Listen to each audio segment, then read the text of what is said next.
Hello viewers, अस्सलाम वालेकुम। मैं आपका मेज़बान अख्तर रहमान क्रिकेट अपडेट्स पर बात करेंगे। और क्रिकेट अपडेट में आज हमारे पास जो सबसे मेजर चीज़ है वो पाकिस्तान ऑस्ट्रेलिया का टेस्ट है। दूसरा टेस्ट था, चौथा दिन था और मैच इख्तिताम हो गया है। सबको ही पता है कि पाकिस्तान ये मैच 79 रन से हार गया है। लेकिन अगर आपने पूरा टेस्ट फॉलो किया हो तो आपको अंदाज़ा होगा कि पाकिस्तान ने एक बहुत अच्छी फाइट जो है वो की है इस टेस्ट में। और हम एंड तक लेकर गए हैं मैच, और किस काफ़ी पोजीशंस पे जो है वो मैच जो है वो हमारे हाथ में आया था।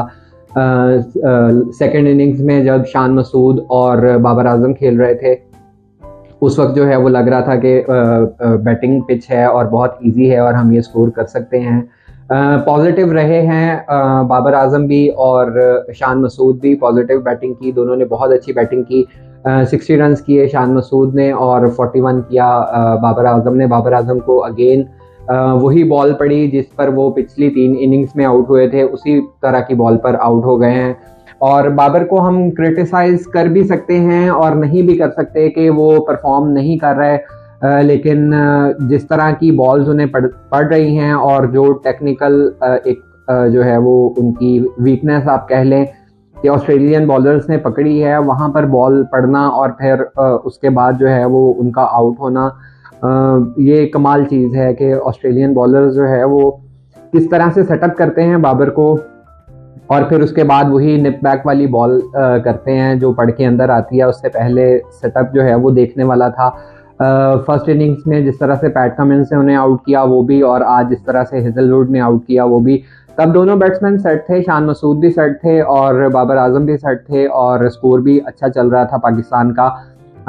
लेकिन बैड लक के बाबर के आउट होने के बाद चांसेस एक्लिप्स हो गए थे। लेकिन फिर मोहम्मद रिजवान ने ज़बरदस्त बैटिंग की और उन्होंने अपनी जो टीम में उन्हें शामिल किया गया उसको उन्होंने साबित किया कि वो क्यों टीम का हिस्सा हैं। 35 स्कोर किया और उनका आउट भी जो है वो एक कंट्रोवर्शियल आउट था। अब इसके ऊपर जो है वो आईसीसी के रूल्स मौजूद हैं।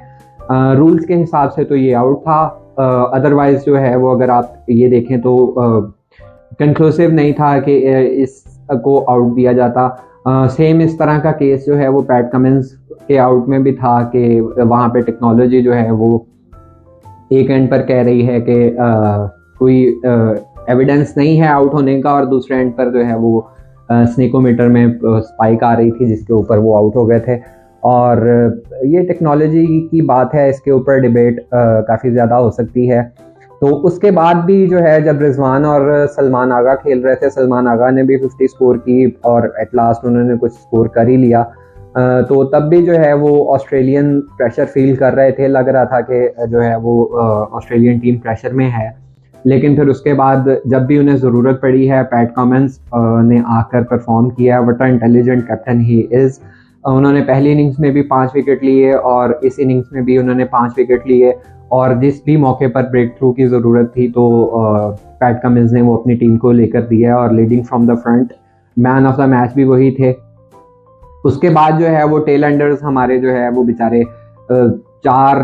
आखिरी 4 बैट्समैन जो है वो 0 के ऊपर आउट हुए। मैंने सुबह एक बात की थी और दोबारा भी वही बात करूंगा कि जब आप चेस कर रहे होते हैं तो फिर हर प्लेयर को अपना किरदार निभाना पड़ता है, चाहे वो टेल एंडर है या वो टॉप ऑर्डर है या मिडल ऑर्डर है। हर बैट्समैन को अपनी कंट्रीब्यूशन जो है वो ऐड करनी पड़ती है। इस कंडीशन में जब हम 79 रन से हारे हैं, अगर 15-20 स्कोर जो है वो हमारे टेल एंडर्स ने भी किया होता और साथ जैसे सलमान आगा खेल रहे थे या रिजवान खेल रहे थे तो 10-15 स्कोर ऐड किए होते तो हम मैच जीत सकते थे। लेकिन वही बात है कि इफ़ एंड बट्स वाली बात है कि वो आप जितने ज़्यादा कर लें, जितने मर्जी कर लें, लेकिन हकीकत यही है कि हम दूसरा मैच हार गए हैं और ऑस्ट्रेलिया सीरीज़ जीत गया है। अब जो है वो तीसरा टेस्ट होगा। तीसरे टेस्ट में जो है वो पाकिस्तान को जो है वो चेंजेस करनी पड़ेंगी। साइम अयूब को ट्राई करके देखें ओपन के लिए और इमाम को थोड़ा सा रेस्ट करवा दें। अब शाहीन भी नहीं खेलेंगे, शायद तीसरा टेस्ट वो भी रेस्ट करेंगे, और मेरा ख्याल है कि आमिर जमाल को भी रेस्ट देना चाहिए। उन्होंने और शाहीन ने दोनों ने मिलके इन 2 टेस्टों में बहुत ज़्यादा ओवर्स किए हैं।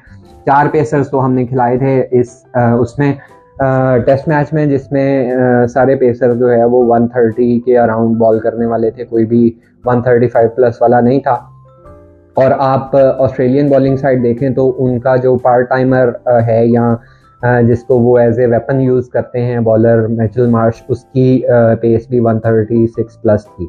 तो लेट्स होप के तीसरा टेस्ट जो है उसमें और ज़्यादा पॉजिटिव खेलें। ये बड़ी अच्छी चीज़ है कि पाकिस्तानी क्रिकेट टीम ने बड़ा पॉजिटिव ये मैच खेला है, specially Shan Masood, credit goes to him कि उन्होंने पॉजिटिव इंटेंट के साथ आज स्कोर किया। और जब स्कोर हो रहा था तो फिर प्रेशर भी नज़र आ रहा था ऑस्ट्रेलियंस के चेहरों पर।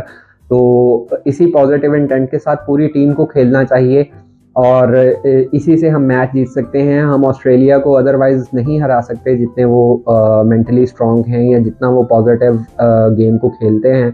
अगर हम उन्हें हरा सकते हैं तो वो इसी तरह से कि हमें जो है वो पॉजिटिव क्रिकेट खेलनी होगी। अब हमारे पास जो है वो हारने के लिए तो कुछ नहीं है, सीरीज तो हम ऑलरेडी हार चुके हैं। तो तीसरे टेस्ट में उम्मीद है कि पाकिस्तानी टीम जो है वो ज़्यादा अग्रेसिव और ज़्यादा पॉजिटिव इंटेंट के साथ मैदान में उतरेगी और शायद जो है वो फिर हम 15 साल बाद कोई टेस्ट ऑस्ट्रेलिया में जीत ही जाएं। और जीतना भी चाहिए और नए प्लेयर्स जो है उनको मौका भी देना चाहिए। साइम अयूब की दोबारा मैं बात करूंगा कि उससे जो है वो चांस देना चाहिए, क्योंकि उन्होंने डोमेस्टिक ए टीम के साथ जब ऑस्ट्रेलिया का टूर किया था तो उन्होंने 200 किया हुआ है ऑस्ट्रेलिया में। तो he is a good player who can bat, तो उनको ट्राई लाजमी करना चाहिए।